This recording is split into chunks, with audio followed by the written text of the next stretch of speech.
नमस्कार मंडळी, स्वागत आहे तुमचं आमच्या चॅनलमध्ये। आवाज महामुंबईचा, शोध बातमीचा, कौल मनाचा।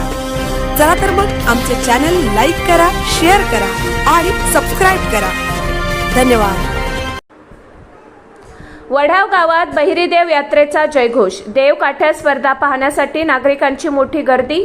पेण तालुक्यातील प्रसिद्ध वडाव गावाची बहिरी देवाची यात्रा सालाबादप्रमाणे यावर्षी मोठ्या उत्साहात साजरी झाली। या यात्रेसाठी मुंबई, ठाणे, पुणे, कोकणासह महाराष्ट्राच्या कानाकोपऱ्यातून भाविक मोठ्या संख्येने हजेरी लावली होती।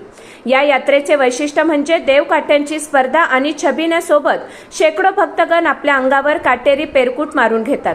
यंदा तरुण मंडळींसह ज्येष्ठ मंडळी पेरकुटे मारण्यात मग्न होती। यावेळी जत्रा दर वर्षापेक्षा जास्त प्रमाणात भरली होती।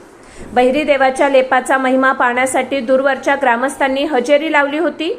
चैत्र पौर्णिमेच्या एक दिवस अगोदर वढाव गावातील बहिरी देवाची यात्रा भरली होती।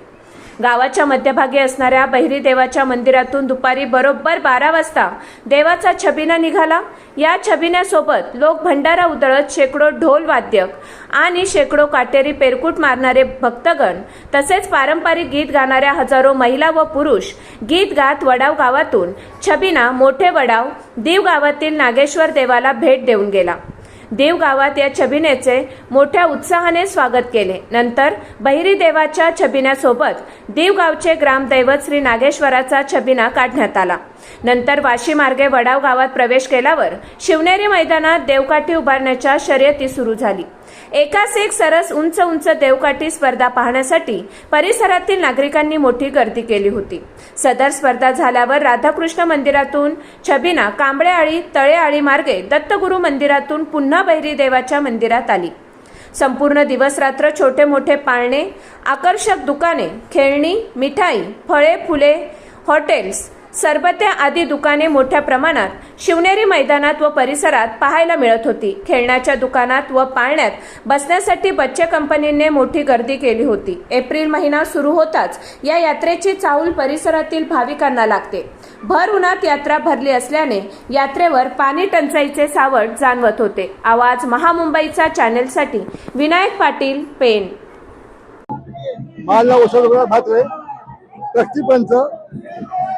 हा लेपा परंपरेनुसार आहे। आज 100 वर्ष झाली। आज परंपरेचा लेपा चालू असतो। सकाळचा लेपा पूजन होतं। पूजन झाला की मग ते भाईपुरा पाया पडतात। भाईपुरा पाया पडतात 12:30 आपला लेपा निघतो। लेपा निघाल्यानंतर आपला गावभर फिरतो। आता फिरतो भाईपुरा फिरतो मारे जातात। त्या फिरतो लोक भाई प्रसन्न होतात, साधू होतात। पण इथून लेपा झाल्यानंतर मुंबई आहे कुठं तिथं आमचा देवस्थान कुठं जुना देवस्थान तिथं आमचा लेपा भेटून जातो। नंतर आपण जर पाहताय ही जी बहिरी देवाची मूर्ती दिसते ही पूर्ण लाकडाची मूर्ती आहे आणि एका लाकडापासून बनवलेली मूर्ती आहे। पेण तालुक्यातीलच नव्हे, रायगड जिल्ह्यातील नव्हे तर संपूर्ण महाराष्ट्रात हे अशा प्रकारची जी एक देवाची मूर्ती आहे ती देवाची मूर्ती या लेपा रूपीने आपल्याला इथे फिरताना दिसते। संपूर्ण रायगड मध्ये नाही, महाराष्ट्रात नाही तर पूर्ण भारतात जरी फिरला तरी कुठल्याही देवाची पूर्ण मूर्ती आहे ती अशी छबिना रूपाने फिरताना आपल्याला कुठेही दिसणार नाही। देवांच्या ज्या ज्या पालख्या निघतात, कोणत्याही देवस्थानाची जी पालखी असली तरी ती पालखी जी आहे त्या पालखीमध्ये फक्त प्रतिकात्मक मूर्त ही फिरवली जाते किंवा मुखवटा फिरवले जाते।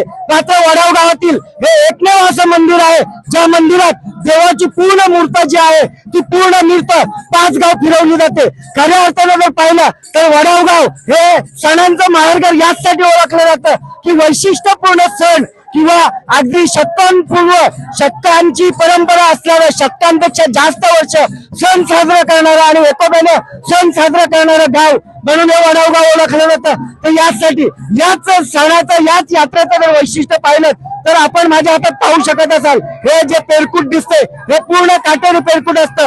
अशा काटेरी पेरकुट हे सर्व भक्तगण आपल्या अंगावर मारून घेत असतात आणि आपल्या देवाला खऱ्या अर्थाने रक्ताची आहुती देत असतात। यामध्ये श्रद्धा अंधश्रद्धा हा विषय नाही तर देवाप्रती असणारा भाव भक्तिभाव हे महत्वाचं आहे। अत्यंत उत्साहात हा सण साजरा होत असतो। आता आपण पाहत असाल तर या वड्यामधून निघालेला हा पूर्ण देवाची मूर्ती आहे ती आता फिरत फिरत छबिना रूपी आपल्या हनुमंताच्या देवळाजवळून म्हणजेच हनुमंताची भेट घेऊन आता मोठेवड्याकडे प्रस्थान होत आहे.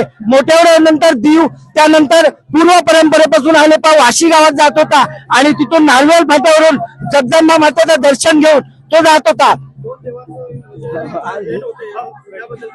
हा, तर इथून आता आपण जेव्हा थोड्या अंतरावर जाऊ म्हणजे साधारणतः 800 ते 1000 मीटर पर्यंत जाऊ तेव्हा दीव गावचं जे नागेश्वर देवस्थान आहे त्या नागेश्वर देवस्थान आणि आपल्या बहिरी देवाचं मिलन होणार आहे आणि तिथून पुन्हा हा जो लेपा आहे तो एकत्र लेपा पूर्ण जाणार आहे.